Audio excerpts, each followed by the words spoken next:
All right, welcome to another episode of Heated Conversations. Super excited to continue on these conversations. Again, today we have another former college gymnast. She was a gymnast at Arkansas, in Arkansas Razorback. Um, she now resides in Texas, in Central Texas, and is a coach, a club coach here in Texas. Um, Introducing Braie Speed Swann. Hey, Braie, how are you doing today? Hi, I'm good. How are you? I'm doing very good. Thank you so much for joining the podcast and talking about your time at Arkansas, but also kind of talking about, your club coaching career and how, that kind of came about and how your experience in college influenced you to want to stay in the sport, and even talk about all the other things that you're doing. If you first kind of want to introduce yourself and kind of talk about, what you're doing now, post college, and we'll kind of go from there.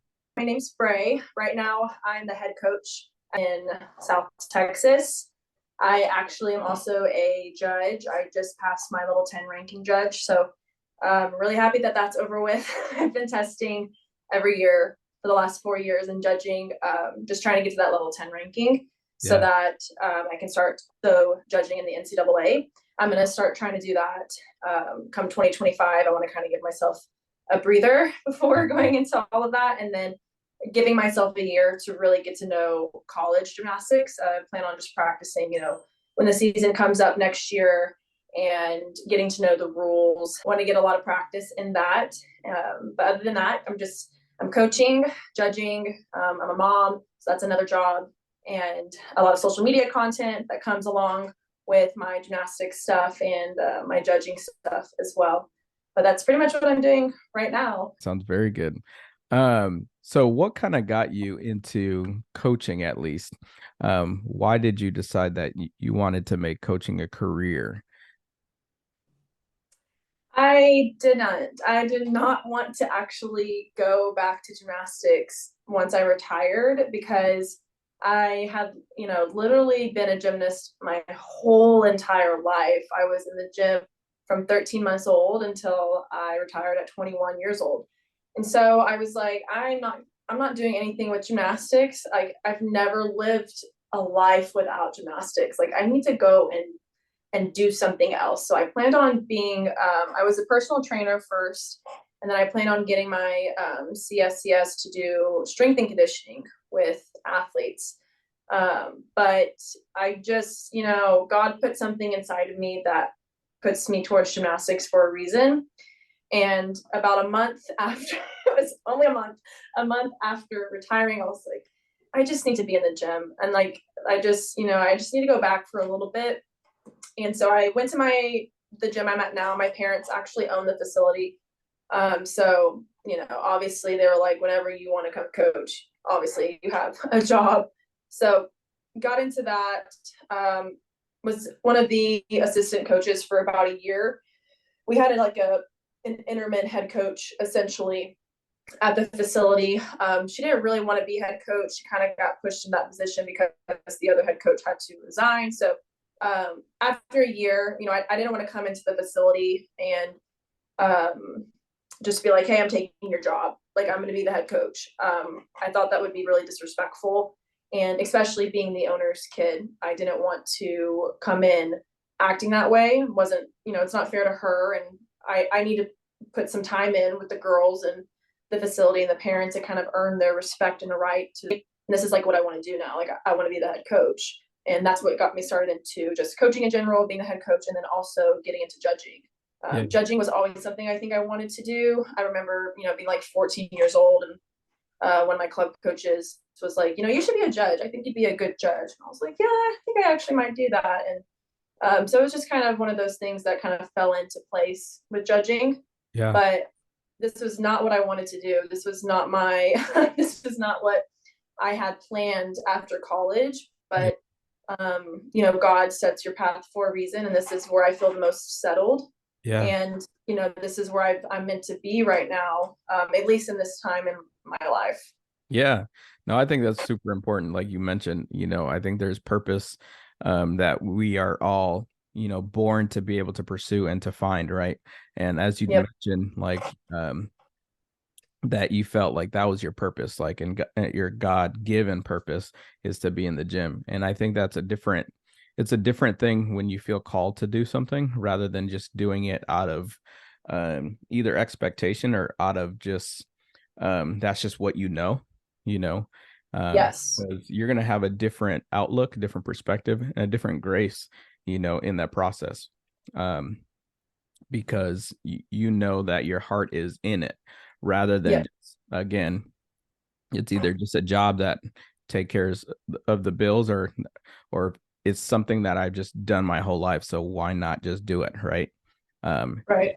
So and I'm sure you're doing well and succeeding at that, and from social media and stuff like that. I think that's super um um apparent on social media because the content that you have really teaching other coaches things that you've learned really a lot that I see is not necessarily you trying to teach them things that are almost like textbook stuff. You're teaching them based off of your own personal experiences, right? And you're sharing Right. a real story and you're telling them, hey, these are things that I've actually lived and seen and have experience with, or, through judging, even though that's textbook stuff, it's like, hey, these are how I've applied these things. And I want to teach Right. you that from that, and Yep. it's a lot easier to do that when it is your purpose, right? Uh, 100%. Now, as a growing up in gymnastics, through your club career, what were some things that kind of drew you into gymnastics and kind of made you fall in love with it, and to be able to get to the point where you were a college gymnast, and even, to probably help in you finding your purpose to come back to gymnastics after you had retired? Yeah. So I think my purpose with why I came back was just based off of all of the things that I experienced as a young gymnast. So when I first really started being competitive, we had lived in Dallas for the time, and that's where I was born. We moved to San Antonio, and I went to a gym for about 4 years where I actually ended up testifying against my coach for about 26 counts on sexual assault. Um, sorry, kind of like gives me anxiety. Um, 26 counts of assault, and um, I would say, you can see it even now just talking about it. There was a lot that I went through with that individual. The things that were seen, said, for me and my teammates, that has completely molded me into the person that I am today, good and bad. The good being outspoken, stand your ground, protect kids, and then the bad being PTSD, OCD, anxiety, panic disorder. So I think everything that I went through is the sole reason I came back after, and what kind of drives me now is just ultimately being able to be a voice in a sport that's been such a cesspool of coaches that have and doctors that have taken advantage of the beautiful sport that we're in. And it's hard to hear the sport be blamed, because I don't blame the sport. I love this sport, and I think it's one of the most beautiful sports to ever exist in any type of capacity, between the mental, physical, and emotional standard that it has for both the men and the women, Yeah. and that the things that we do with our bodies. I think it's a wonderful sport, and it's really sad to have seen the vulnerability of this sport be taken advantage of by these coaches and doctors and people running it. So I just want to be a voice in the sport. I feel like I owe it to the sport almost, Yeah. because the sport was so beautiful to me. It Yeah. gave me so much. And I had a talent for this sport. And so that's what kind of drew me back, was I just love gymnastics. Like, it was, there's things that people just fall in love with and they love, and it's like God stitched it in my heart. Like a piece of me was gymnastics, was one of the words that he used to kind of stitch me. Like, it's a part of me. Yeah. And maybe that has to do with what I went through, and that's where I feel that love, almost like Stockholm syndrome, if you will. But I don't think it's that.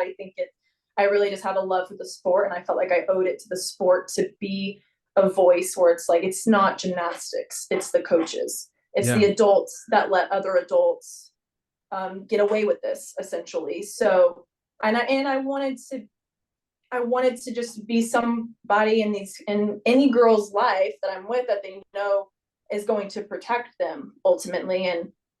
And being a good coach for me, and being what I meant to be in the sport, it's not about being their best friend. It's not about giving them what they want. And you still need to be a good coach, and there has to be a line. You're a role model for them. You're not their friend. So they don't like me every day. I still got to coach them, but they know to the end of the day, like, my coach is going to fight for me. She would never, she would go tooth and nail for me. And that's what I want them to know. And the lessons that I can teach them, to learn how to protect themselves in any way, shape, or form that might be. I speak a lot about on that social media with with gymnastics coaching. There's going to be times when you're spotting them that you're grabbing stuff that you don't want to be grabbing. I've got a boob in this hand and a butt in this hand, and that's not what I want, but it's either that or you break your neck. And so I teach them in those moments. I'm like, hey, just let you know, I know you felt that. I didn't mean to do that. I'm sorry. Let's just make that boundary really clear. And they'll brush it off. Like, no, it's fine. I'm like, I know you think it's fine. I'm glad you're comfortable, but like, I just want you to know, no adult should be cool just touching your butt and calling it a day. Yeah. So, little lessons like that, because at the end of the day, I'm not their parents either. I can't cross the line where I'm having a whole grooming lesson with them and teaching them all of these things. Like, that's not my place. That's their parents' place. But what I can control is finding the lessons throughout the day to teach them a bunch of things. So I think that's ultimately, long story short, is what drove me to come back, was just the things that I had gone through and trying to be a voice. And the biggest thing for me is, you're either a part of the solution or you're a part of the problem. Yeah. And I don't want to be a part of the problem. And that doesn't mean I won't make mistakes, but I can always promise and assure anybody that if there is a mistake that's made that I've done, I'm going to take accountability for it and say I'm sorry, and I'm going to move forward from it. Yeah. I don't want to stay in that and be a part of the problem. So fast forward through all of that, after he got arrested, I moved on to other gyms to focus on elite, because by the time he had gotten arrested, I had just finished my level 9 season, and we were focusing on hopes and pre-elite. So I went over to Hugs with Mike Harris, and I qualified pre-elite hopes with him. Then he was in the transition of like moving gyms, and it just got kind of really crazy, and things kind of fell out. So I moved over to Olympic Hills in Buda with Jeff Beal, and qualified elite there. Did elite there for a few years. Decided I was done with elite. Elite's a really hard world, especially back then. And I don't know much about elite now.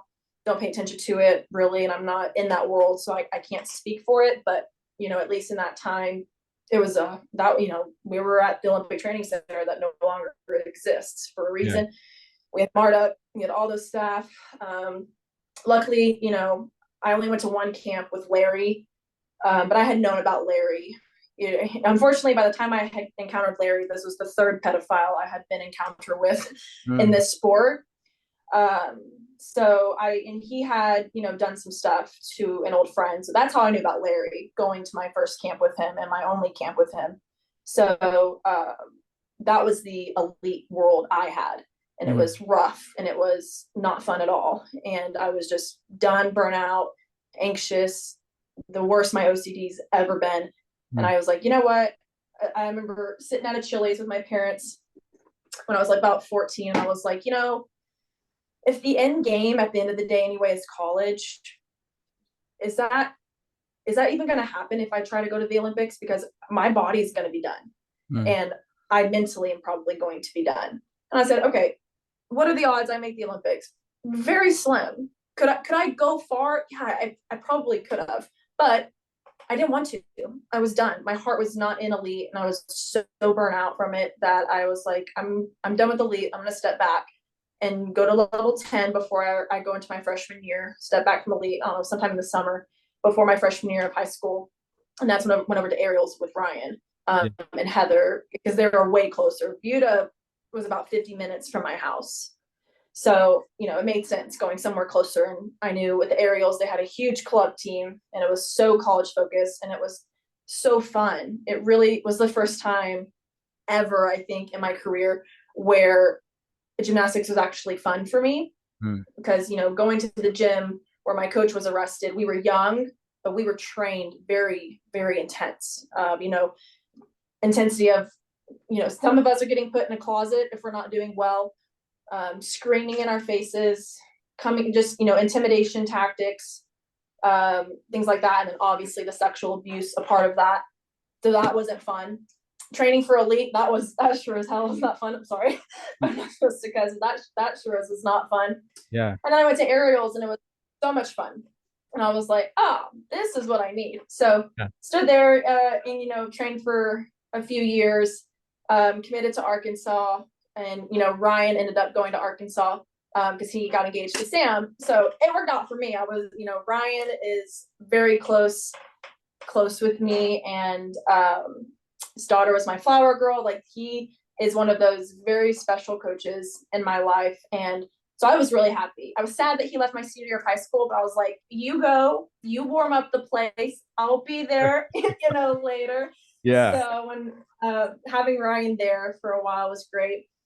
And then, moved on from aerials, and I actually went back to Jeff my senior year of high school to kind of finish out with him. Things had, gotten a lot better between me and him. There were some fallouts between me and him. And he was, I don't fault him, but I fault him. We're all responsible for our actions at the end of the day. But, Jeff was just an old school coach. It was so normal how all of them coached, and we all left. We were just, we were done. Yeah. And it changed him a lot for the better. And, that's all you can ask the person, right? So me and him have a good relationship now. And so I went back to him my senior year. Heather was stepping out of the gym anyway. Girls were leaving. Aerials it didn't feel the same anymore by the time my senior year was rolling around, and I wanted to end my senior year just on a higher note of what I thought it was going to be. So I went back to Jeff senior year, headed over to Arkansas after that, and did my 4 years there. Got injured freshman year, went through that, competed the last 3 years, had the best time in my career I've ever had being a college gymnast. Of course, everything's going to come with highs and lows. A lot of lows I think could have been avoided, but and a lot of those coaching tactics too that I got in college are a lot of the things that I remember as a coach now. Is like, being fair across the board, not showing favoritism, instilling the rules no matter who, who's breaking them and who's not. I know this, just picking at all of the good and bad that I've ever gotten and trying to hopefully make the best coach possible. So that was pretty much my whole career up until, now this point, and then here we are. Yeah. No, kind of talking about, the coaches thing. I personally, think is super important. And, that's one thing that I'm super intentional about in my coaching, is making sure that I'm in it for the right reasons. My personal philosophy is I'm here to walk alongside them. It's not about me. I've done things that I've needed to do as an athlete. And so I'm not trying to live through these kids and trying to make really a name for myself.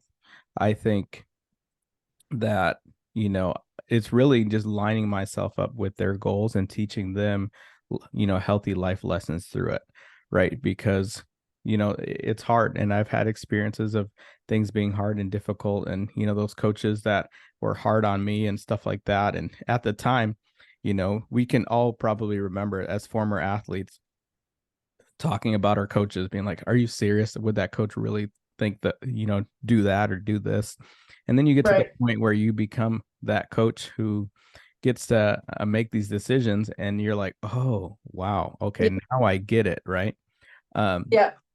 so, it really does hurt me, hearing, at least you going through that, and other, gymnasts have gone through those things. Like, I, uh, I can't imagine, like, you know, like they're human beings, and I get Yeah. the competitive nature of us as people, right? And wanting to do well and wanting to be the best at stuff, and having different factors and stuff like that get in the way.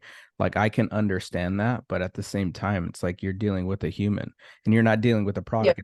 I'll tell people this all the time. Like, the product that we're trying to produce is gymnastics, right? But we're Hmm. using people in order to do that. And you have to understand that you're using people, Children. yes, to create a product. And you're not just trying to create a product, right? And if the focus is just the product, gymnastics, you're going to mistreat that product. If I have Yeah. this iPhone, for example, and it's not working the way I want to, I can get upset with it. It's not really Yeah. going to do anything back to me unless I bounce it off something that hits me back, right? But for the most part, I can get mad at the cell phone and be like, "Are you serious?" Or, and do things like that. And again, I can damage it, whatever, and it's not gonna really change anything too much about Right. it besides damaging it, right? You can't really do that with, again, like you said, children.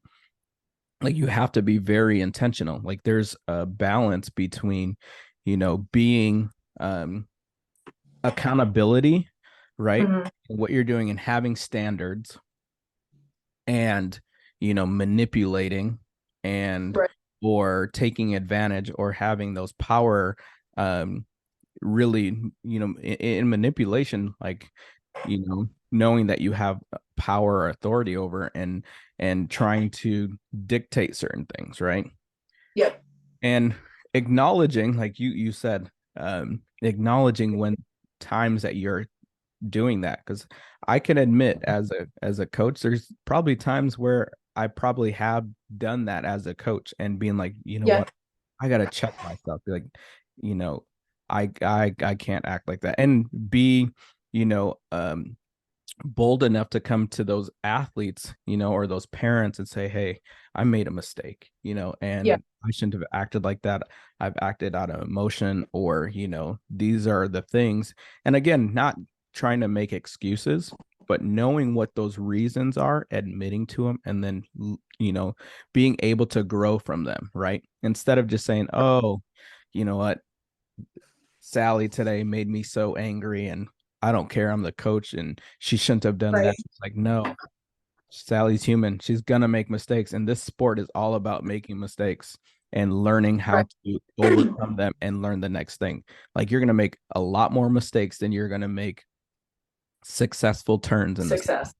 right? And that's just Yep. probably anything in life. And our job is to come alongside Yep. them and say, hey, it's okay.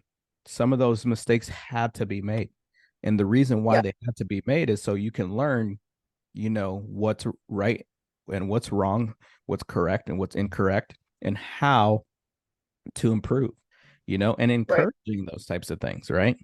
And then Hmm. teaching them, like, to have a great attitude, and having a great work ethic to be able to navigate through those things. Because if you don't, Yep.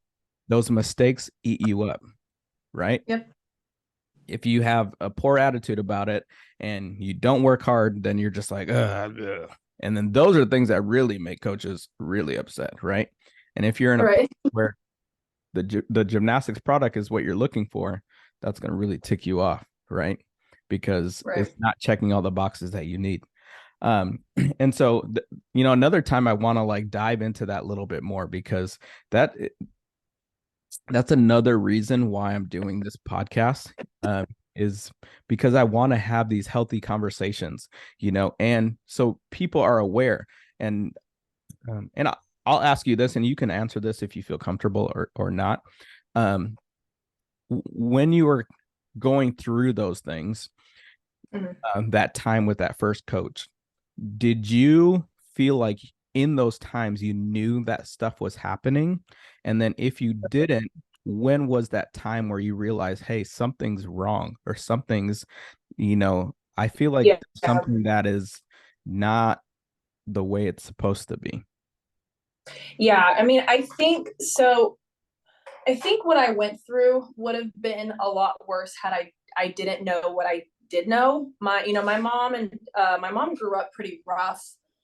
She experienced a lot of things as a young kid, and saw a lot of things. So and she was massaging. She was a massage therapist, and that's how I got involved in gymnastics, because she would massage the gymnastics team at the facility. I first started in Dallas, because the owner of that facility, his daughters were on the team, and he also owned a bunch of Cece's Pizzas, which is where he first hired my dad when my dad was like 16. So he owned Cece's Pizzas in the gym, just a big entrepreneur guy. And my dad's working at Cece's for him, which is eventually why we moved to San Antonio. Because after he took my dad under his wing, my dad went and owned 3 Cece's here and down in San Antonio. So my mom's massaging these girls, and they're talking to her, telling her about stuff that Larry's done. And this is in 2000, 2001, 2002. So I was around it, and at that same gym, you might know his name, Steve Elliott. He got arrested, and you look back in the USAG book, he's banned, I believe. Don't quote me on this. Not trying to get a lawsuit or somebody trying to do something crazy, but he was banned from USAG, got arrested, and he was found like switching the peepholes in the hotel room or something for those girls, for his daughters. So we were around it like all the time. When my mom and those girls, because they were about 6, 7, 8 years older than me, were always talking to me about grooming. And specifically, my mom was really like, these are grooming signs. This is what you need to look out for. If you see this, if you feel this, if you whatever, like that is a huge red flag. Don't do it. So moving forward, there was a lot of things that I recognized as one of those type of like red flags. I don't, at 7, 8, 9, when this is all happening, I'm like, something feels off. Like, I don't know if it's just because I'm a little girl and he's a grown man, so I'm gonna feel a little uncomfortable around him. But he's doing these things, and I don't really like it. And looking back, there's like the red flags are so evident. But at 7, 8, 9, it's different.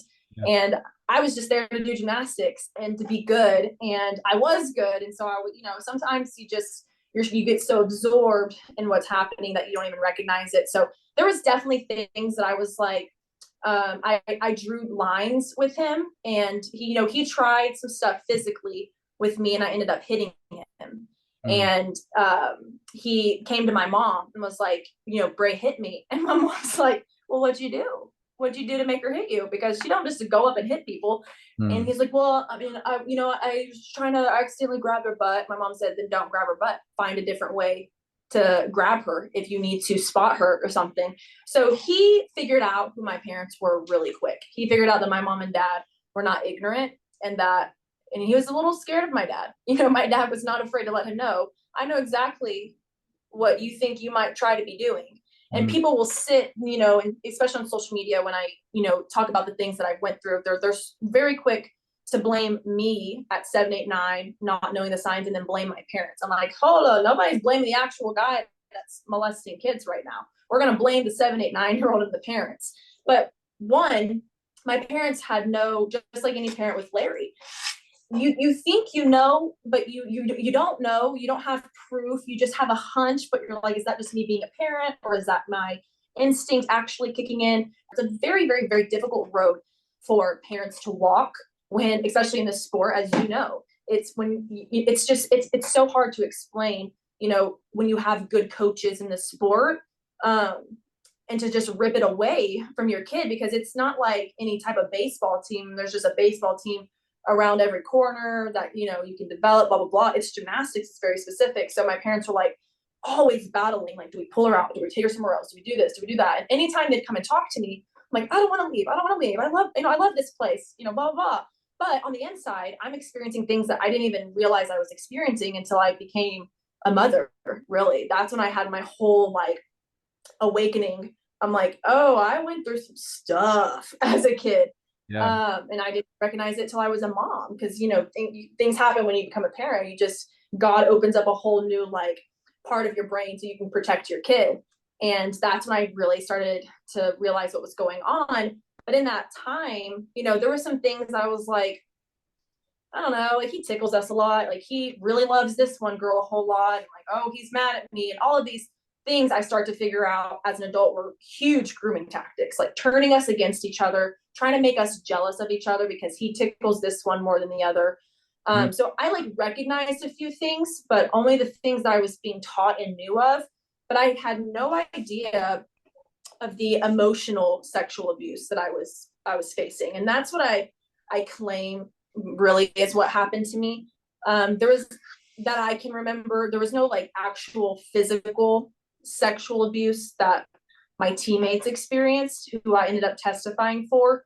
But the things that you know, I was shown, I was told, was said to me, all of that stuff is very much emotional sexual abuse. And I'm like, okay, well, that makes a lot of sense, you know, why I was the way I was when I was younger, the things that I feel now and things like that. So during that time, there was, you know, I didn't recognize it much at all.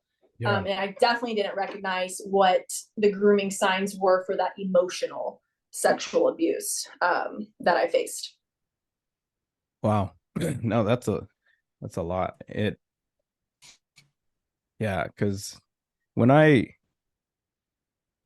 yeah, to be honest, like for me, part of my story, I didn't get into, so I wasn't a gymnast. So to be honest, like I didn't really follow the world of gymnastics, like even with elite and stuff, like I didn't follow it until really when I became a college coach. So I had an opportunity to coach in 2016 with Natalie Walsh at Utah State, and then at the University of Wisconsin Whitewater under Jen White, or Jen Regan.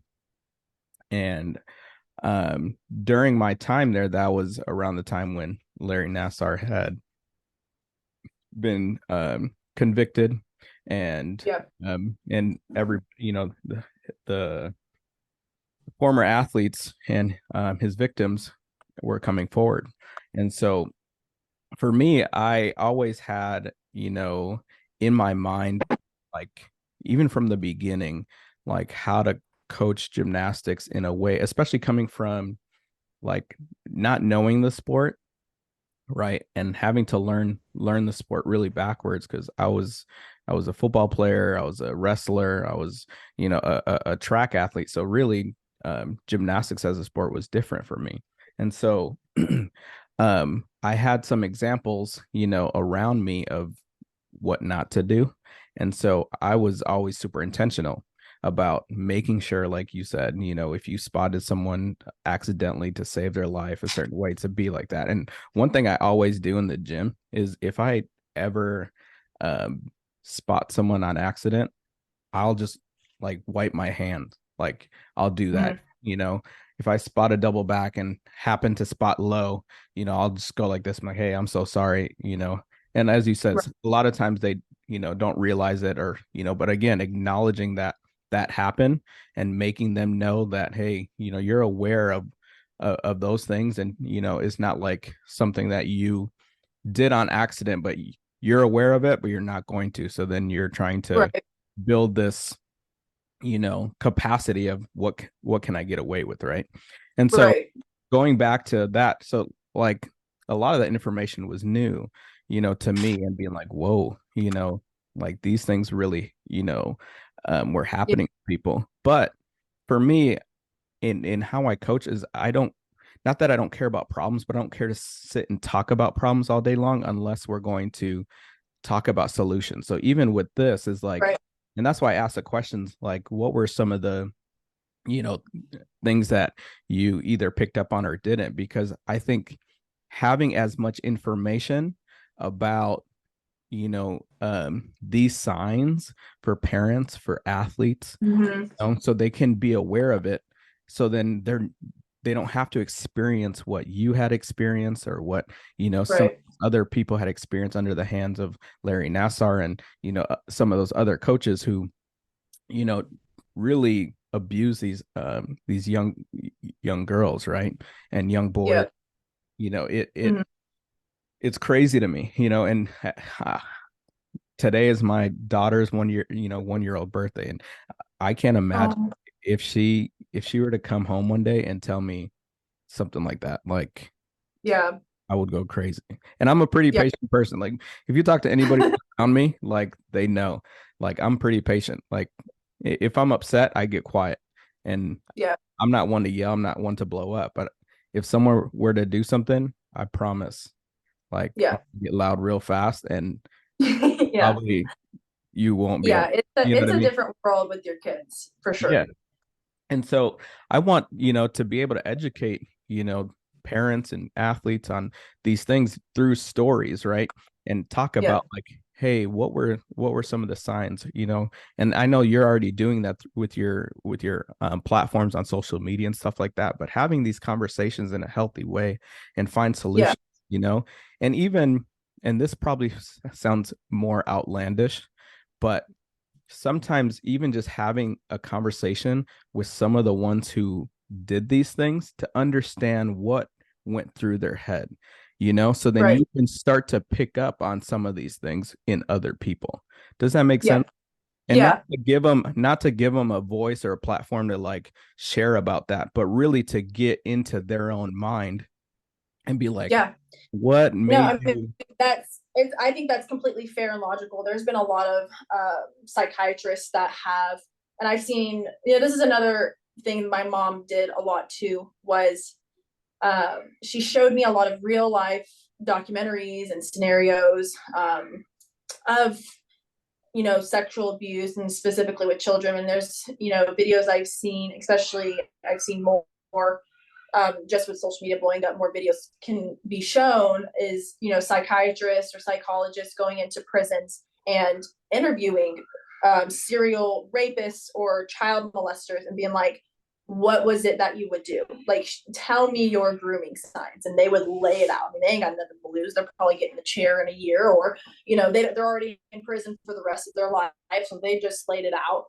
And, to be, I don't want to say be fair, but obviously people that commit such heinous acts are very chemically imbalanced in their brain. They're very not normal. It's not a normal thing to want to go and abuse anyone, but especially a child. Trying to understand from a person you'll never understand. It's like people try to get into the brains of these people, and like, I just don't get it. I'm like, well, you can't relate where you don't compare. You're not a serial child molester, so you can't understand. But what we can try to do is, knowledge is power, is find out what it is that they're thinking, what's the enemy, what's their game plan, and we're going to use it against them. I'm going to know every little thing before you even try it, and you're going to figure out who I am really fast. You're going to and figure out what is it, like, what's your equation, or like, what is it, what is your little secret formula that you would do to get these kids alone, to earn their parents' trust, to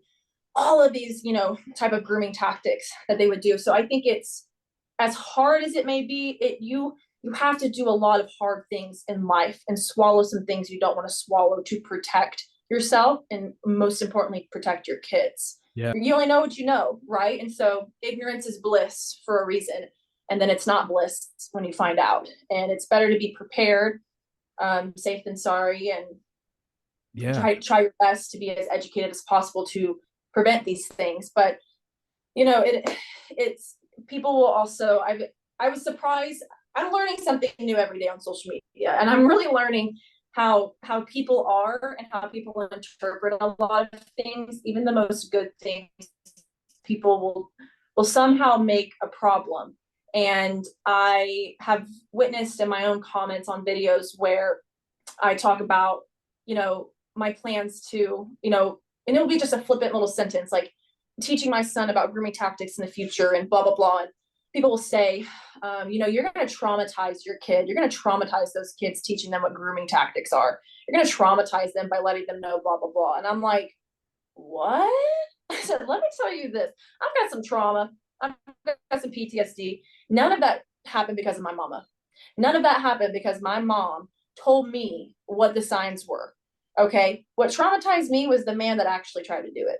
And it would have been a lot worse had my mother not taught me everything I knew up to that point, or what, she could only teach me. Same thing, am I going to traumatize my toddler by grabbing him by the shirt and yanking him out from the middle of the street before he gets hit by a car? No, I just saved his life.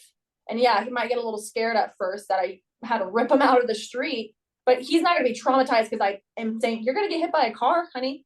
We got to get out of the way. Here's the warning signs of trying to not, how you're about to get hit by a car. That's not going to traumatize him. Him getting hit by a car is going to be traumatizing.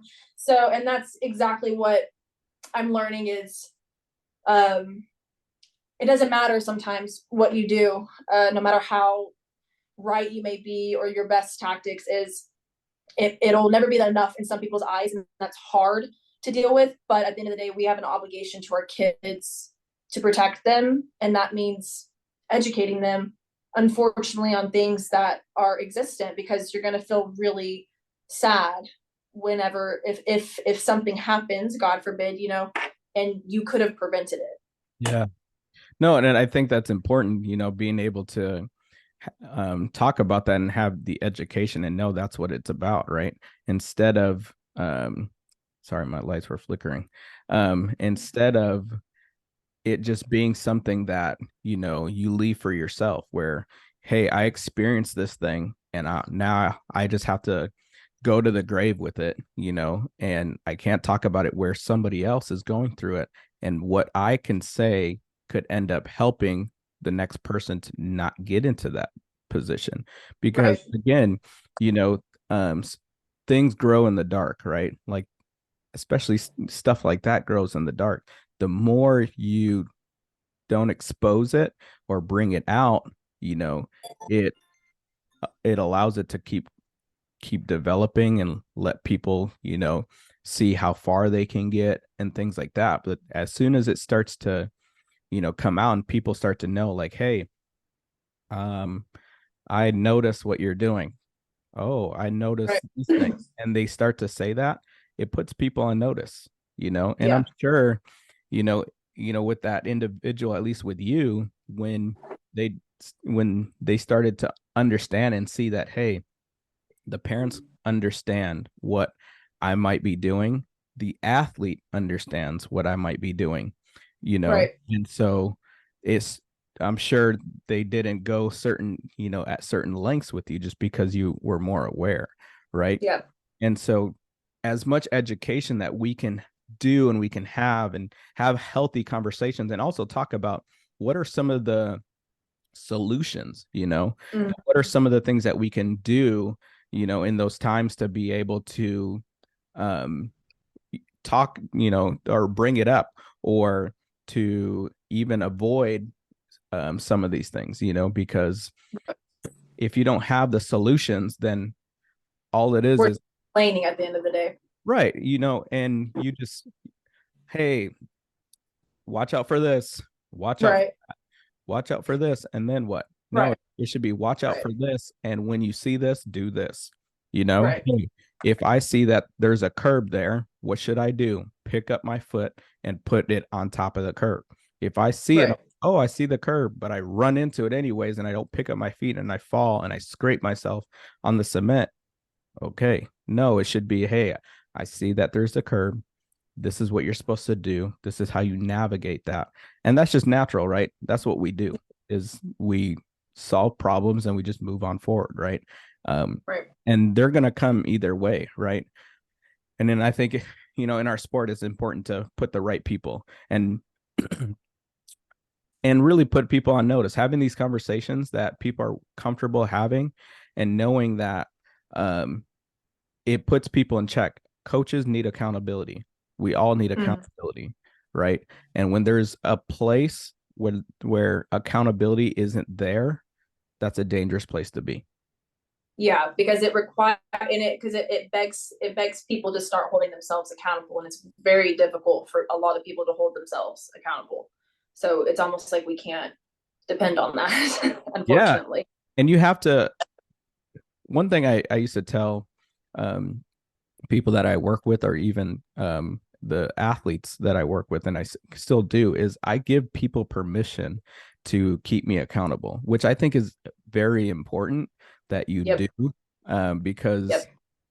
one, and the main reason is because of how it's going to be received. If you don't give someone Mm-hmm. permission to speak into your life or be accountable to you, when you go and check them, they're going to respond back in a way where they're defensive and going to be more angry, right?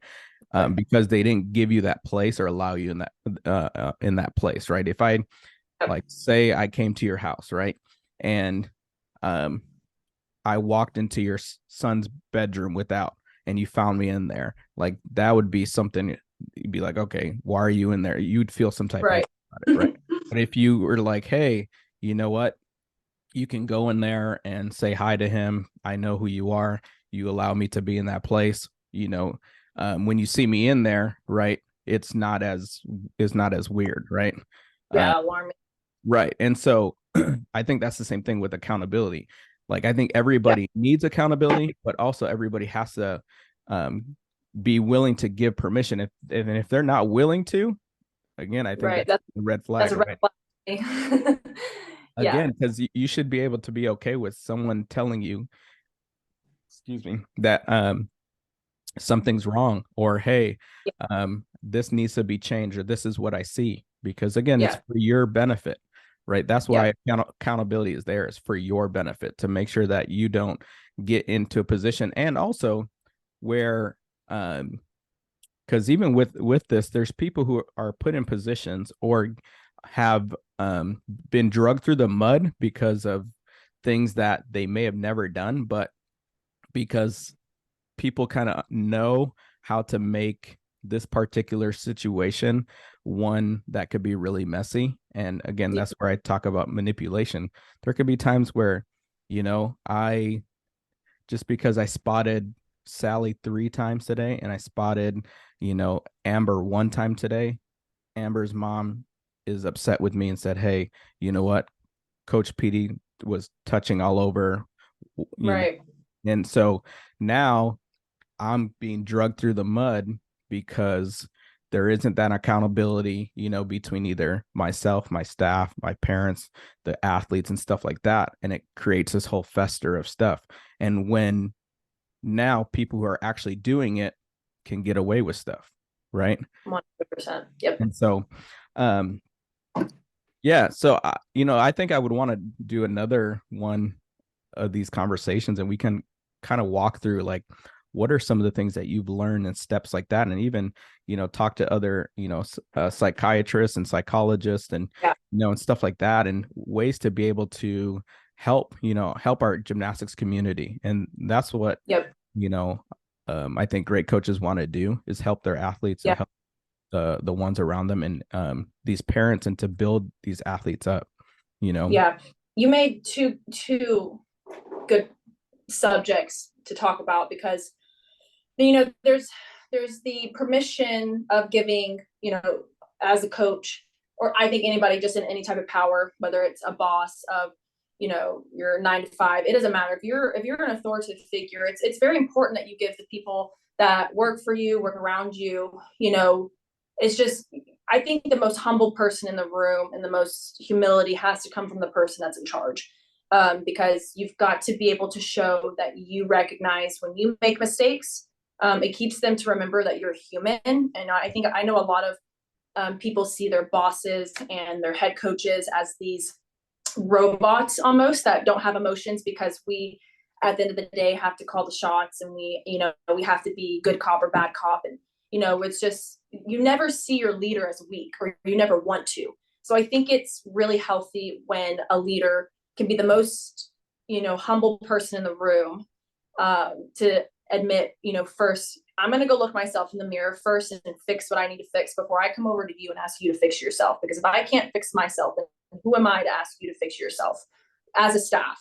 And then especially important when you're working with kids, being able to show your kids, like, I'm not perfect. I don't think I'm perfect. And I actually, I've had these conversations with my kids since I've started coaching. And I have to remind them, often, just because we can get comfortable with each other and they forget. But I remind them, like, honey, you can tell me when I'm wrong. If I said something that if I told you guys to go move the whale mat, but I actually meant to say go move the trapezoid, and you come over with the whale mat, and I'm like, what the heck are you guys doing? I told you to move the trapezoid. They're like, you told us to move the whale mat. Yeah. Those are not things we would have ever uttered. Because the minute we talk back or we tell our coach, it is not going to be good.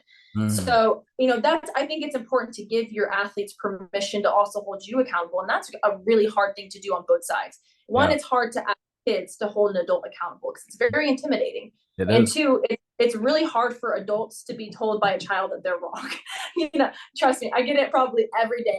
I'm slipping up in words. I'm saying this mat when I meant to say this mat, or I'm telling them to do giants and I'm thinking free hips and we're all over the place. And I'm like, is that what I said? They're like, yes. I'm like, nobody's title entitles them to treat you however they want to treat you. Or it doesn't mean you have to be a doormat and get walked all over. And you have to learn, as hard and scary as it may be, you have to learn to stand up for yourself, because nobody's going to do it for you. You've got to be able to do that. And I would rather you practice with me and I send you off to go, to college where, I don't know what type of coaches you're going to get in college. You might get coaches that tell you to stop eating. You might get coaches that tell you something else crazy. And I need you to know how to stand up for yourself, and maybe stand up for your teammates who don't know how to stand up for themselves. We don't know. But again, we just give you the tools that we can. So I think that's important. I think that's a solution.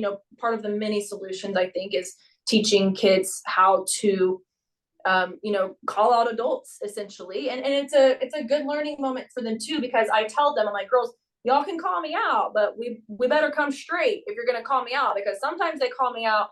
And I'm like, oh, no, we're going to talk this through. And it gives them a learning lesson. I'm like, I get it, your point of view, but I need you now to understand my point of view. This is where I'm at. And I'm like, A, B, C, D, F, G, all the way to Z. I'm like, do you understand now where I'm coming from? They're like, yeah. And it teaches them, where either I might be coming from, or how to have a conflict resolution.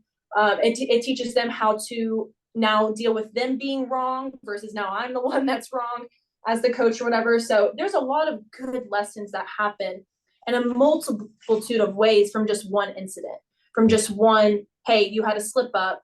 Well, actually, I didn't, and I know I didn't, or, oh yeah, I did, and it creates a very good relationship too with your athletes, and it really earns their respect for you even more, which good communication and respect between athletes and coaches, and especially with their parents is super vital. And if the parents know that, that goes a long way with that. And the other subject of, this is something that I stand for too, is I've been through it with coaches, but I'm also not going to sit here and say that every coach in the sport is bad. I've had some people comment, like, men shouldn't even be allowed in this sport. Men shouldn't even be spotting girls. I'm like, oh no, we're not going to do that.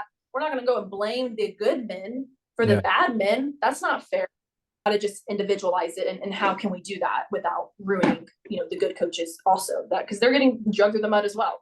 Yeah, no, and I think also, I think it's for both for male and female coaches, the accountability for both, because I think it can go both ways.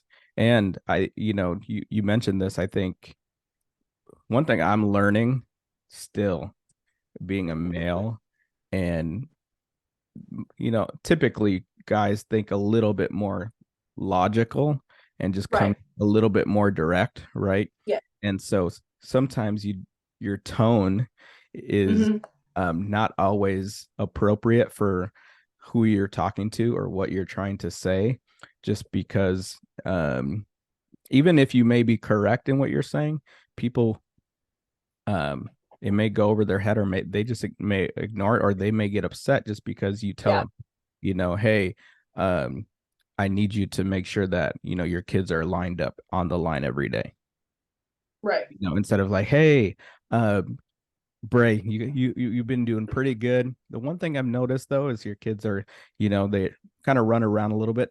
It'd be great if you can just, have them just lined up so they're listening to you and they're attentive, and also they're not getting in the way of any of the other kids, right? And so like Yeah. talking like that, hey, I might accept it a little bit more. And and understanding, I guess overall too, you have to understand your the people that you're working with, because if Yeah. you don't, then you won't understand how to talk to them, right? Because Right. there's times where you have to be a little bit more soft spoken with certain people for them to Hmm. get the message. Just, you don't have to change your message. It's just how you present it, right? Yeah. Because then they'll receive it more. Same thing. Yeah. I need them to be in order, just for their own safety, but also for them to be attentive, right? That's the point of Yeah. what we're talking about. I'm learning that I'm right there with you. I've learned that throughout my years, I coach very masculine. Like I'm very black and white. I'm very to the point. I'm very, like you just said, to me, and I definitely agree. There's, men are from Mars, women are from Venus, that whole book, like we're different. But I definitely know that, women majority is, you got to tend to the emotions a little bit. And I don't know why I'm not like this, but I'm just very like if you talk to me and you're like, Braie, love ya, but could you like get your kids online? I'd be like, just tell me what you want. Just be straightforward. Like that's just how I would want Yeah. it. I would want it's business. It's business. Like it's not personal. Yeah. And that's how I am. I'm like, girl, the toes aren't pointed. Like they're just not pointed. Get them straight. Get your knees straight. And sometimes that hurts their feelings. I'm like, well, your toes aren't pointed. They're like, yeah, but you just said it in a way. I'm like, okay, I'm sorry for a reason. And I'm like that, just very business, cut to the point, but and in the most appropriate ways. And there's times, and I've had to learn this over the years, and I've gotten better at it, is being able to. There's a folder for business. There's a folder for emotional. There's a folder for this.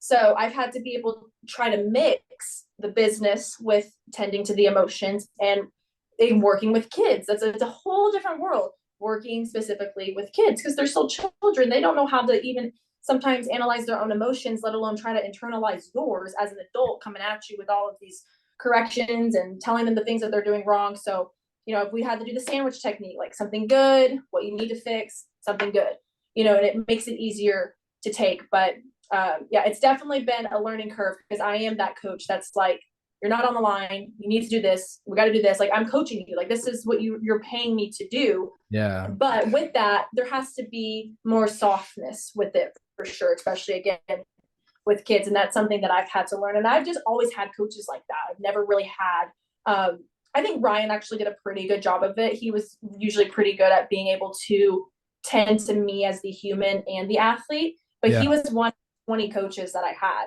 Him and his wife were, like that. And I think Ryan more towards me because we had a different relationship. But that's something that I've had to learn. And that's what I ever had from my coaches. So I thought, part of being a coach is we got to be very, very straightforward. And I've learned that that's not the case. And it actually might not be the most productive thing. I think there's a time and a place for that straightforwardness, but I think you have to kind of earn that straightforwardness. And that's what I've learned is, kind of warm the kids up to you and then be like, honey, can I be real with you for a second? I've told you to straighten your knees 5 times. Like what's going on? Like let's get to the root of the issue. And that opens up, and they've learned through the years that they can trust you and open up enough to be able to say whatever it is that they're bothered by.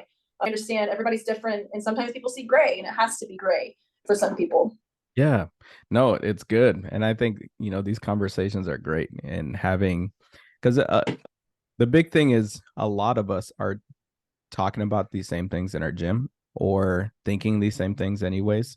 And so just having a community that can talk about them and, bounce ideas off each other and, hey, how are ways to be able to, find healthier ways and balances for these kids. Again, not to soften up stuff like you said, try to make things like, especially for the sport, trying to be like, all right, you know what, we have to make sure that we're always soft spoken with stuff. And if the kids aren't doing what they need to do, oh well, that doesn't Right. move the needle forward. It's understanding that, hey, they're human, they have emotions, and speaking to that, and understanding that, but also through that saying, hey, there's an expectation to Yeah. you signed up to do. You showed up to practice today. So why did you show up to practice? Like there's gymnastics that has to be done, right? But at the same time, I can be like, hey, How was school today? School was rough. Oh man, let's talk about that for a couple Right. seconds. Because school was rough, practice might be rough today. How Yeah. can we fuel, your rough day at school to have a great practice? Hey, this is your escape. You can, take out your frustrations on tumbling in the vault, hit that vault like crazy.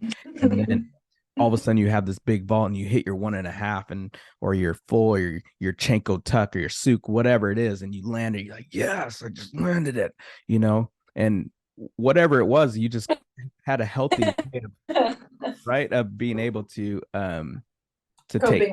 Right. exactly right.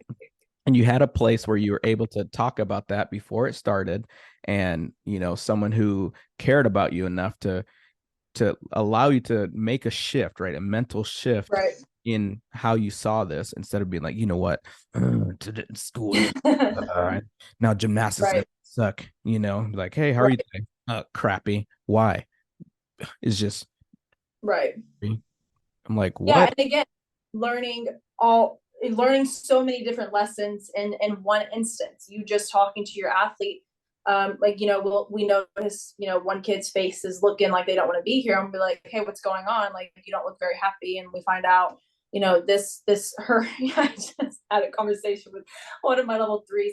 I'm getting on to her and I'm like, honey, I've told you, to reach in your hurdle 4 times, and I've told you what to do on this drill 4 times. Like, you're not listening very well today. Like, what's going on? And she's crying. I'm like, honey, what is wrong? Like, why are we crying? Said, my tortoise died today. I said, your tortoise died? You learn all of these things and you're like, okay, like, would I be reacting that way about a tortoise? Probably not.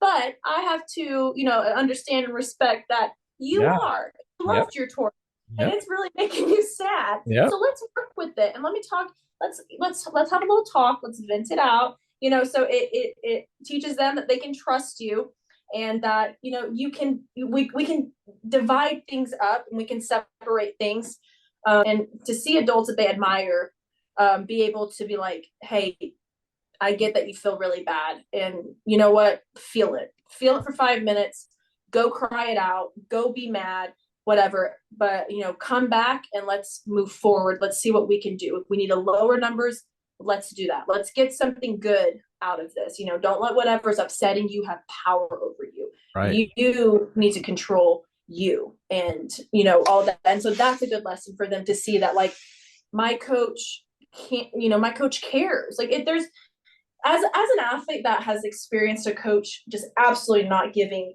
two craps about you, truly, as a human and as a child, I think it's so good for kids to really feel that there's an adult in their life outside of their parents, and especially gymnastics coaches, where we're with these kids probably more than they're with their parents by the Right. end of the day at school. That these adults, they care about me, that they love Yeah. me, Right.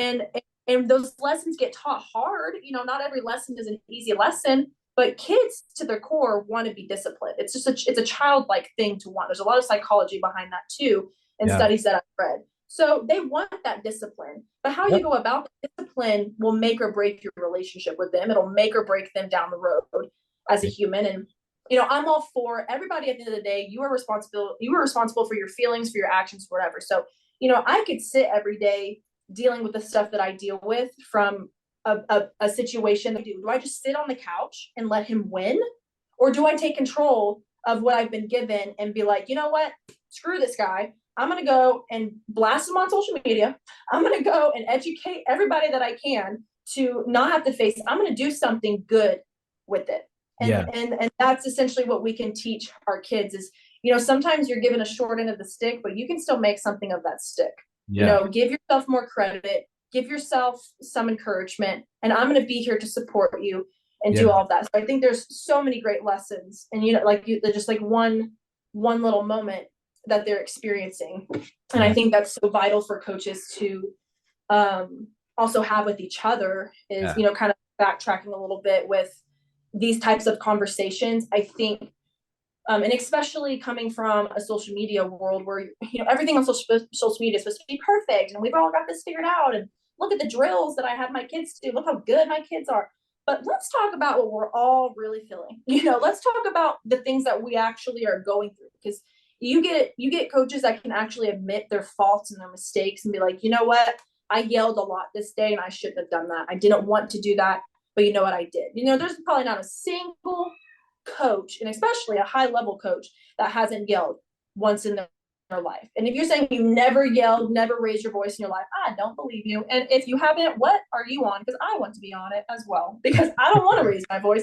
I don't want to yell. Yeah. But if we can all sit and not judge each other and be like, you know what, we made a mistake. Like, we're human. How can you expect to not make a mistake? But if you can address the mistake and you know your intentions were pure, that's important. And I think it matters. Intentions matter. And then if we can admit our faults, it's so respectable, it's so admirable, and it fixes something.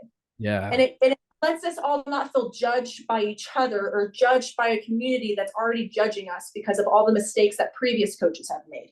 Yeah. We're going to make mistakes. We might yell more than we want to. We might raise our voice, or we might tell this kid something that maybe was a little mean, and we're like, oh my God, I didn't mean for it to be mean. I'm so sorry. That happened to me a few weeks ago. I have a girl that's multi-sport, and she's, missing practice a bunch, and she's getting injured for, just a bunch of stuff going on. And I'm like, you're telling me you can't practice, but you went and did the other sport.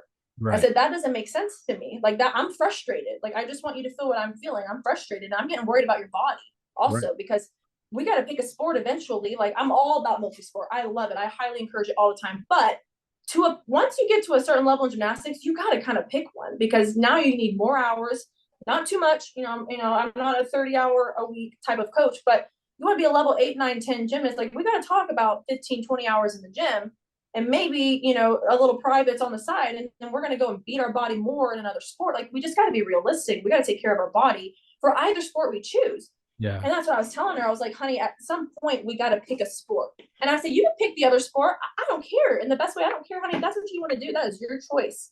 But I want you to see where I'm coming from. You're telling me you can't do this. Maybe I was out of line. I'm sorry. That's not what I was trying to do. I said, I'm trying to get you to understand why I'm frustrated. I don't want to just tell you I'm frustrated and not explain it to you, because I don't think that's fair. Yeah. I said, I just want you to kind of get where I'm coming from and where all the other coaches are coming from, and let's find a solution so you can understand. And she was like, it's fine, I understand, and like, you're right. And I had a conversation with her mom about it, and it was great. But like, that's what that does. It opens the door of allowing almost yourself to make a mistake, because they know when you do make that mistake, it's not malicious, and it probably was just coming from a good place. But it doesn't mean that sometimes that delivery can't be wrong. And if you can apologize before the athlete asks you for an apology, which they're never going to do because they're probably scared to do that, it means a lot. And it shows that you can recognize when maybe you crossed a line unintentionally, and again, open up a conversation of moving forward with the solution you're frustrated with in the first place. Right.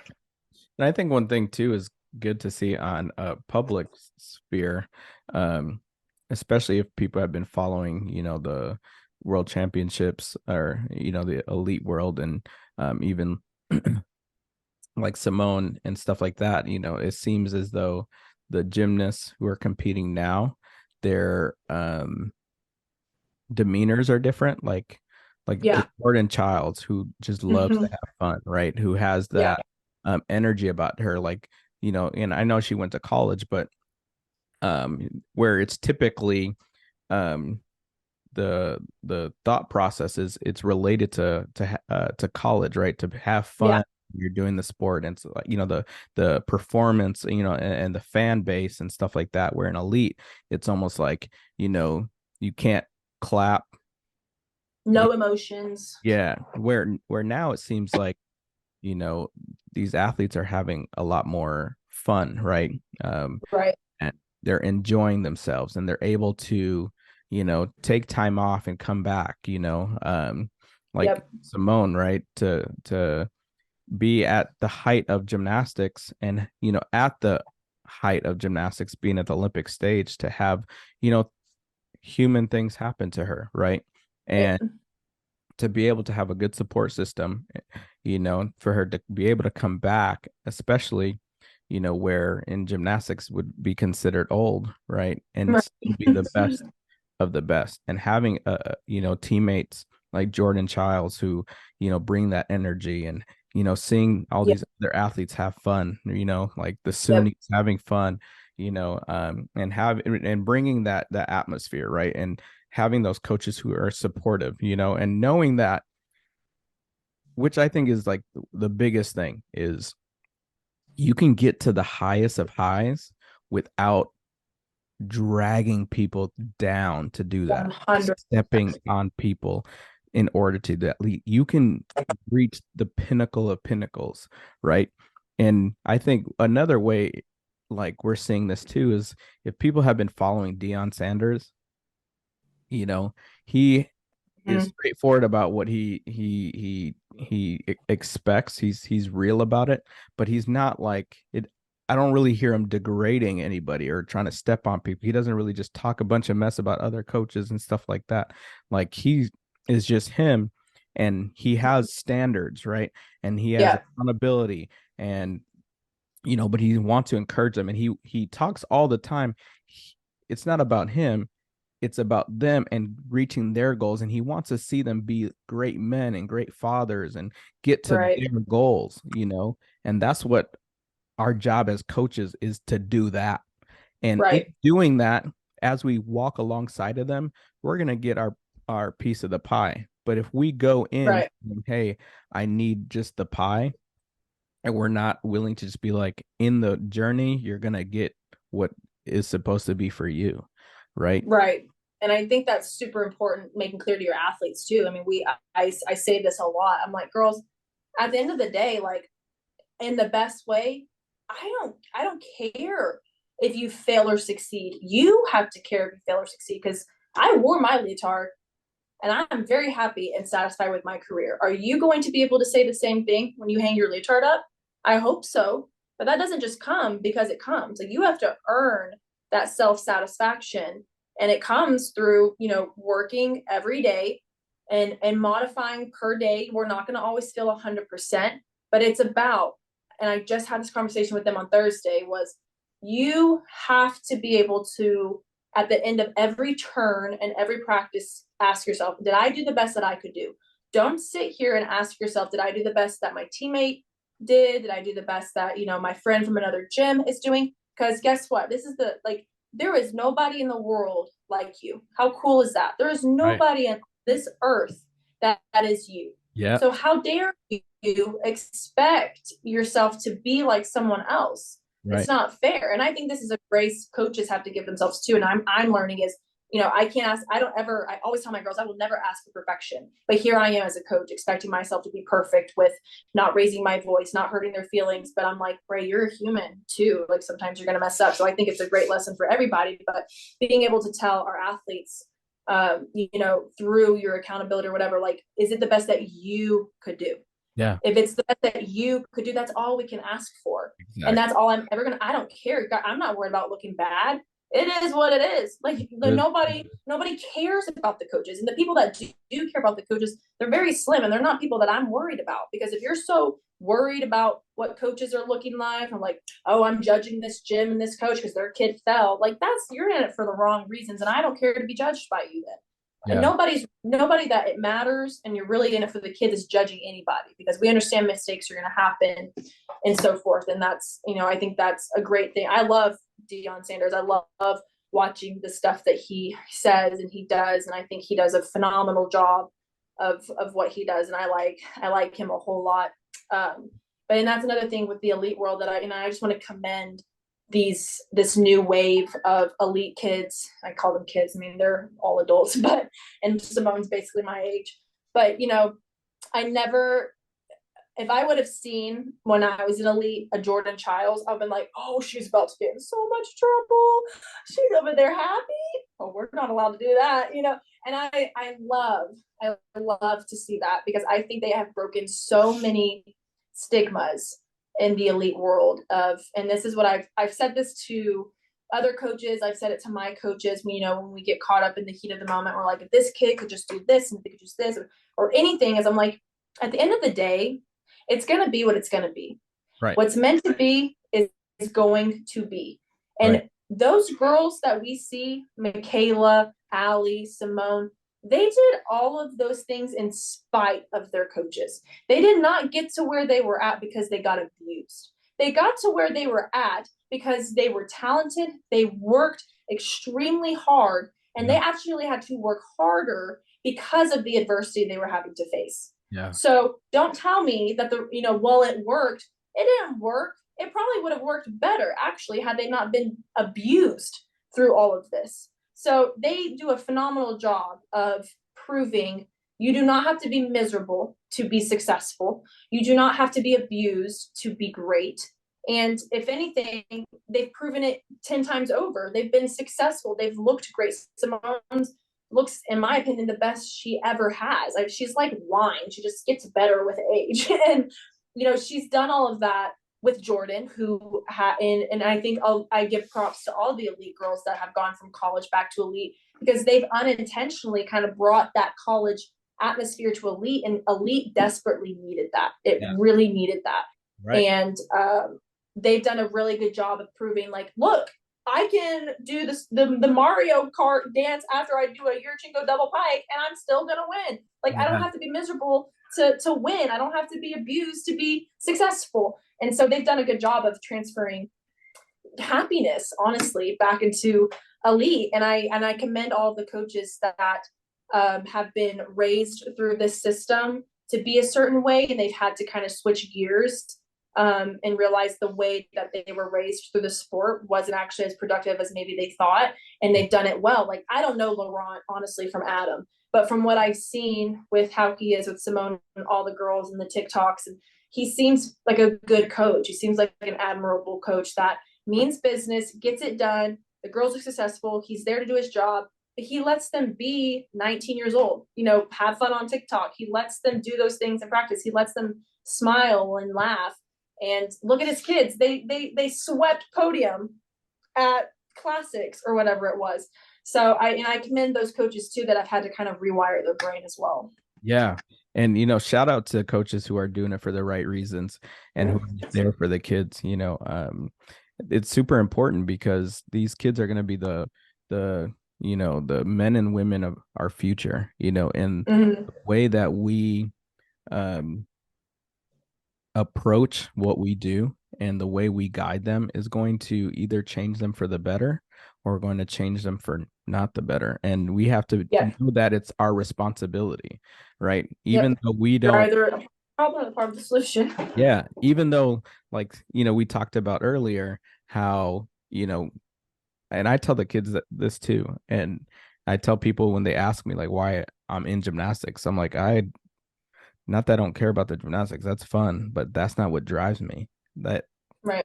That's just my vehicle that I get to use, right? And that's my to change these girls' lives and to help them reach their goals, right? And that's why I'm in it, right?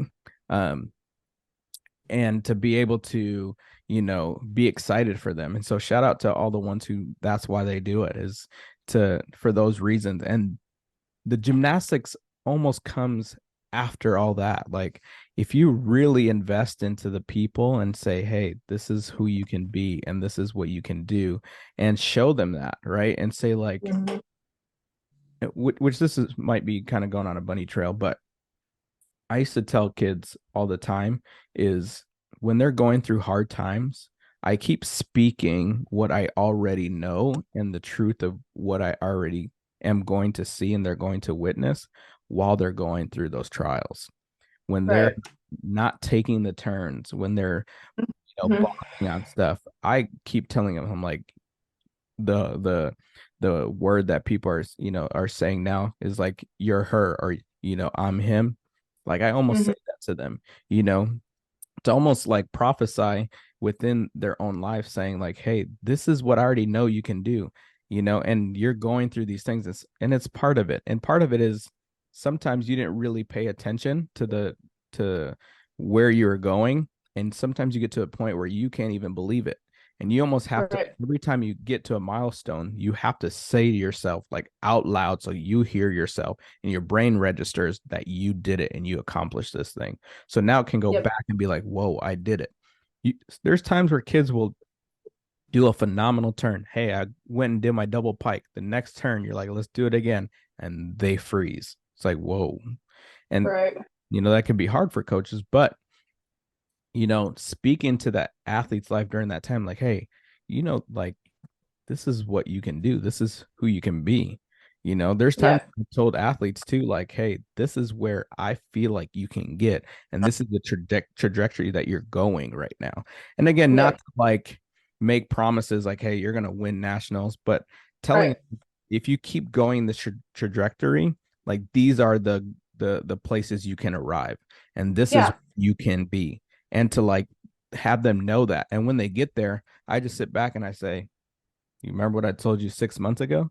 Like, Right. I knew this, and that's why I was able to be, have grace on you through it, because I already knew, I know what's in you, but I have to speak that to you all the time, even Right. when you're down. If I keep talking about what you already know, you're scared. I get it. Why do if I keep saying, "Oh my gosh, you're just so scared," I get it. And we are, and oh, just Right. and that's all we talk about, and we never talk about how to get out of it, or give you words to, like, see your way out of it. Guess what? You're gonna sit there, and I'll be like, yeah, you probably shouldn't do the double pikes anymore. Like, Right.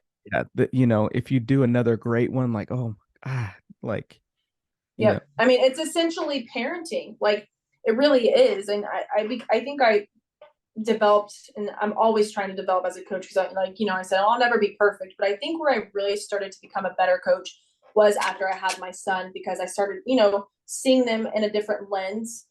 Just because, mom brain switched on. And then I was reading a bunch of parenting books, and it really does fall into parenting almost, and giving them that love and logic.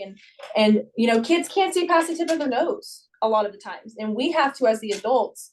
And especially, like I said, people that respect you, the kids respect you. If they're over here hearing their coach be like, I know what you're going, like, you can do, like, I believe you can, and this is why I'm being so passionate right now. Is if I didn't believe in you, I would not be wasting my breath. I just had this conversation with another girl on Thursday. I'm like, I'm frustrated for you with how you're acting right now, because the effort you're giving me is not going to result in the goals you're telling me you want come this spring. And I know you could do that. Like, yep, you are talented, you have the capability, and that's why I'm like, I feel like I want it more than you, and I have to step back if I start wanting it more than you, because that's not healthy. I've got to. That's when lines get crossed, and I'm not going to do that. I'm gonna match you as the best that I can, but like, I know, and really trying to convince her that I believe in her, and right, I think it kind of woke her up. Luckily, I want us to wake up in September before we wake up in January. It's too late, and we've missed out on the season because we don't have our optional skills. But telling your athletes and trying to convince the child that you do believe in them, and that you know where you can be. And again, like you said, going back to your own personal experience, like, honey, I know what you're feeling. You are very annoyed with me. I get it. I was annoyed with my coach at one point too. You're yeah, scared right now. You're tired. You're sore. I get it. right, So let's work with it. If we can't, every 100% is going to look different every day. Your 100% after a weekend of rest is going to be up here. yeah, Your 100% on a Thursday after you've been here all week and you're fed up with me, it's going to be probably right about here. That's yeah, fine.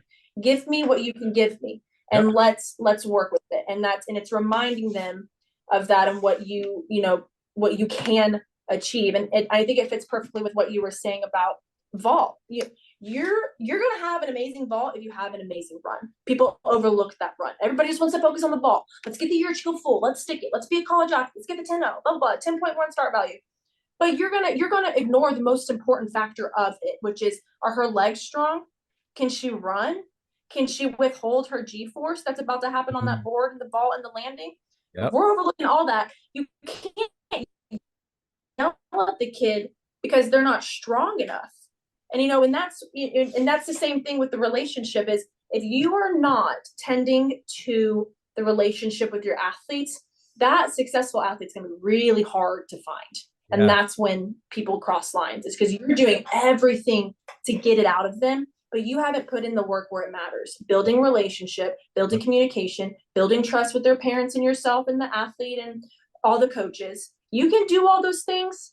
the gymnast is going to come much easier. Yep.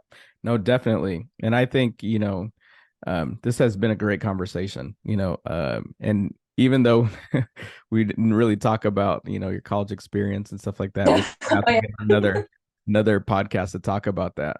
But I think this is essential because, Yes. to be quite honest, when I started wanting to go on this journey of heat performance and really the podcast, and I was talking to some mentors and people and stuff like that, and they're giving me ideas. One of the things they talked about is like having topic points, to talk about, Yeah. which this ended up turning into, like, on a plane. Like, this happened to be on a plane, and I can show you my notes right now. I literally came up with like 70 or 80 like different things uh Yeah. to talk about in so I have 81 right now topics that I have to talk about, and it goes right now, just for some reason it says just podcast tops, but like the first one, how does speed improve vault? 2, speed development. And then 3, lack of mobility. If I go down, like 45, how to recover from ankle injuries. Or Right. 51, how coaches can help their athletes get recruited. So Mm-hmm. having all these other different topic points, but I think just having these conversations kind of take over for themselves, and just, you Yeah. know I think is important because, again, so many people are thinking the same things that you and I are talking about. Like, you saying Yeah. all the stuff you said, like, have gone through my head or confirmed things that I think about. And I'm sure if I Right. sit with 5 more people, a lot of people are going to be thinking the same things. And, I think for us to be able to know, like, hey, we think alike, and that's okay. Right. It's a very comforting feeling too, especially like we touched based on of kind of dragging good coaches through the mud is, I'm always so worried for numerous reasons that I'm going to, that is a huge fear of mine. I'm always questioning, is this the right way to do this? Am I supposed to be this stern? Am I supposed to raise my voice? Am I supposed to, hold them to this high of a standard? Is it really okay if I dismiss them from an event because of their, work ethic? And I think it is, and I think I'm doing it in a healthy way. But what if I'm not? What if it's hurting them? What if it's doing this? What if it's doing that? And part of being able to know when you're drawing a line is you got to know where that line is. And I think that's where psychology education is crucial, and that's something I actually plan on doing in the future, is getting different certifications and childhood trauma, abuse trauma, what real emotional and like physical abuse looks like, Yeah. because but now we're on the extreme end of, if you just raise your voice, you're an abusive coach, and you're like, no, I'm raising my voice, like I'm just a coach, like I'm just, parents raise their voice, it's just a human response. Like sometimes you got to get animated to show your passion, to show, because like if we just talk in a monotone voice all the time, it's really hard to encourage and get, like that's just not realistic. And Yeah. so when you can have conversations like this and you're like, yeah, man, I raised my voice to my kid the other day too, or I got frustrated with them, it's like, we're either all wrong or we're all right. I mean, I hope we're all right. Yeah. But it's comforting to know that I'm not the only coach that's getting frustrated. I'm not the only coach that feels like everything they do is a failure, because you're so worried about not failing the kids Yeah. that you overanalyze everything you're doing. And I'm Yeah. always overanalyzing everything that I'm doing, because I'm like, is this the right way to do it? I'm so scared of being that negative thing in their life, because that's the Yeah. last thing I want to be, Right. because I know what that feels like, and I don't want to do that to my kids. Right. But also I'm their coach, and they expect me to make them a good gymnast. Yeah. So what does that look like? And having conversations and being like, we all feel the same way for the most part, and you're going to get those random exceptions to the rule of being like, you should never raise your voice, you should never kick them off the event, you should never tell them what they're doing wrong. There's going to be extreme things, but that to me is just not realistic. We've got to be realistic, and it's not always easy, but it's definitely nice hearing with other coaches like, maybe this is an okay way, holding Yeah. our kids to a standard, having accountability, But that can be done with love, just like Yeah. parents. Parents supposed to let their kids run amok. No, we got to discipline them. And sometimes disciplining your 3-year-old involves a lot of screaming and crying. Yeah. I'm going through that right now. Anytime I say no, it is like a volcano erupted. But Yeah. like, what am I supposed to just let me eat chocolate all day? That's not a good idea. Right. Sometimes people are going to get upset, but it doesn't make you a bad parent. It doesn't make Yeah. you abusive. It doesn't make you a bad coach. Right. So I think it's really important to see that with each other Yeah. as coaches, to have that conversation that we're not alone, and what can we do for each other and support each other, so we don't cross that line and we don't enable each other to cross that line. And Right. because that's another thing I fear too, is I'm like, okay, but what if we're all, just like our coaches were like, oh yeah, I threw my kid in the closet, oh I threw my kid outside, I chased my kid out with a broom. All of these things have happened, by the way, true stories. If you're around people that all do the same thing as it's just groupthink, and you're like, okay, we're all doing it, it's fine. Okay, Yeah. well, that's not true. Just because we're all doing it doesn't mean it's fine. So that's another thing I worry about. I'm like, are we all just terrible? It's a hard line to walk. But I think if we can have honest conversations, and then being like, I think that might be too far. Like, no, I think that's fine, and here's why. I think that's really healthy for coaches. Yeah, definitely. Definitely, definitely. Well, I appreciate your time. Hop Yes, thank you for podcast. having. Yeah, and I'm excited for this information to get out to, the viewers and the listeners in the community, and even for people outside of the gymnastics community to understand, a little bit more, because I think from the outside in, I think people can assume things, but if we go back to just like the basic of things is we're all human and we have a lot that we can relate to. And if we Yep, think from that perspective and, and then apply it to different avenues and different, careers or titles, you can see the human side. A coach yep, is not like a robot. It's a title, but a human's right, behind it. It's like with anything else, when people think that, police are bad, or, they think right, pastors, are bad, or they think pastors are good or police are good, right, or whatever it is, the title doesn't define people. It just tells you right.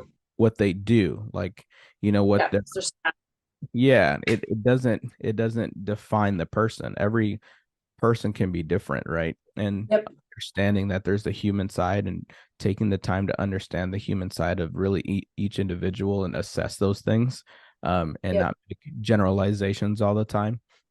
I think it's yep. make things a lot better, and hopefully these conversations help. And so, again, I thank you for your time. And if you enjoyed, this podcast, I would love for you to comment. If you have any other suggestions and stuff like that, and ways, or if you want to hop on that podcast, please send me a message. You can DM me. I'll leave my information in the description, as well as Braie's, social medias, if you need any judging or anything like that, or kind of more solutions or tips to some of these things that we talked about. Please follow her on her Instagram and her other social media platforms, and I'll have all those things in the description as well. Please like, subscribe, comment, and share.